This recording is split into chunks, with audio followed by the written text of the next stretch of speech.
We'd like to introduce you to the legendary Lawrenceburg Speedway, and of course tonight is one of the biggest shows of the season here that we have at Lawrenceburg.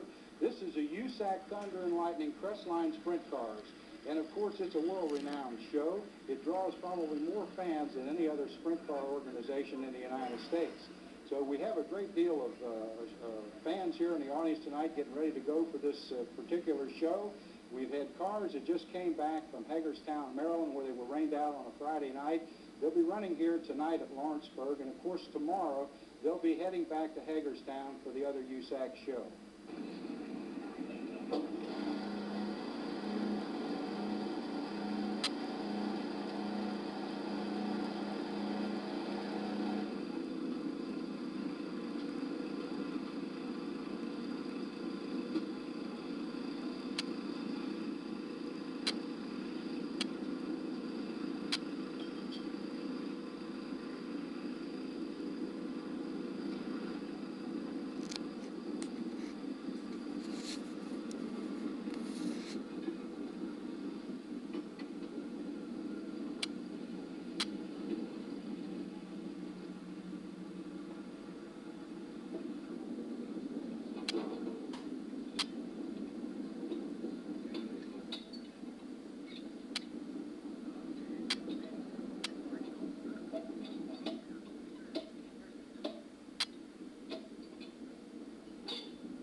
Last week, Andy kind of pulled one. I call you Handy, but I really want to call you Andy.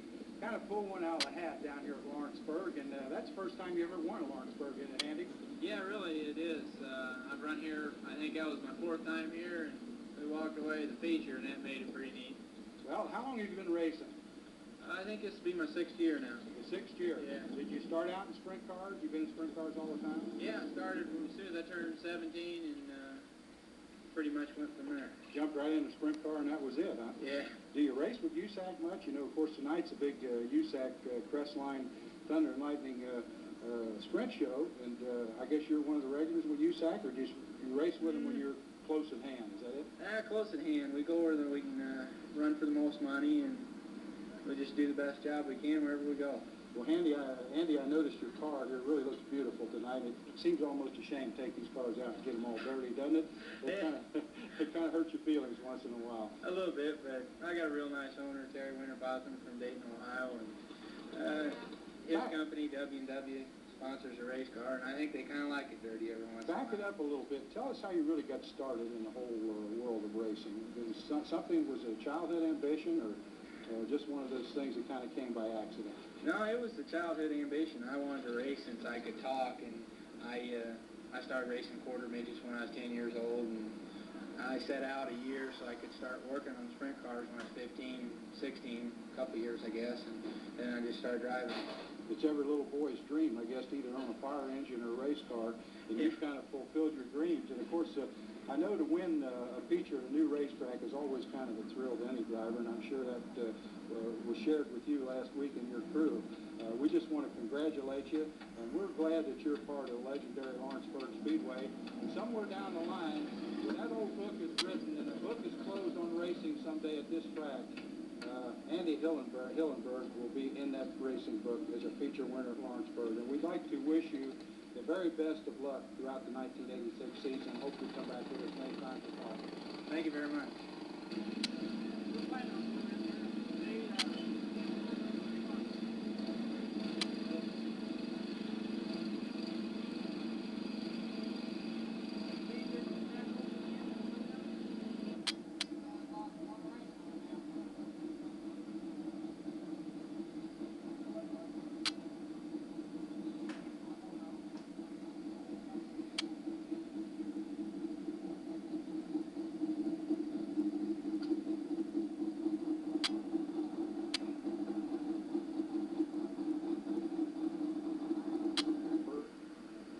Talk about track conditions. We don't want to talk about the racetracks that you've been to and the reputation that you have. I think everybody's well aware of that. But you're probably one of the most knowledgeable people when it comes to reading a racetrack of anybody I know.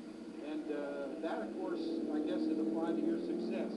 Rich, when you come down and look at a racetrack like you're doing here at Lawrenceburg tonight, what do you really look for? Well, I look for the condition of that the dirt is in and how wet it is and how deep it is, and it looks like tonight with that 3 o'clock burst of thunderstorm that came in on Lawrenceburg, it's going to make the racetrack a track record-setting track. It'll be a real fast racetrack tonight. Well, in other words, we could break that track record tonight. I think so. Okay, that sounds very good. That's going to be very interesting. Yeah. Well, the different tracks that you run to, like if you get further south and you get further north and a little bit west, how about the consistency of the material and different type of clay? Can you give us a little insight about this? Well, the different parts of the country, you kind of learn what you think the racetrack's going to do by looking at the dirt. Few racetracks we go to, it's kind of a sandy dirt, and that'll be hard on tires. And this racetrack here, Lawrenceburg, isn't hard on tires at all. You can run a real soft car all night long, which makes it so you can go fast all night long. Who dictates the final judgment on the type of gear, the ratio that you're going to use? Well, it's the driver and the mechanic and the car owner. In other words, you discuss the condition and say this is such, and what do you think? And is it something that you kind of work out between you, or do you say, well, look, I want to run this? And no, it's a combination thing. Basically any type of racing is a team effort. That's what I want to hear you say. The driver input and the owner input, you combine the two, and hopefully you come up with a winning combination. Well, thank you very much, Rich. This is, I think, going to be interesting to some of the people. You know, many times we talk about the drivers, we talk about where they've been, we pat them on the back, but we don't get down to the nitty-gritties, that the things that have to be done before the race starts in order to make the final preparation so that the checkered flag is possible to get waved in your face. Well, that's what I'm doing right now. I'm out looking at the racetrack before the race. All right, we don't want to hold you up anymore, and thank you, Rich Vogler. You're very kind. Yeah, there's got a ring around you right here. Well, Yeah. where's that flag?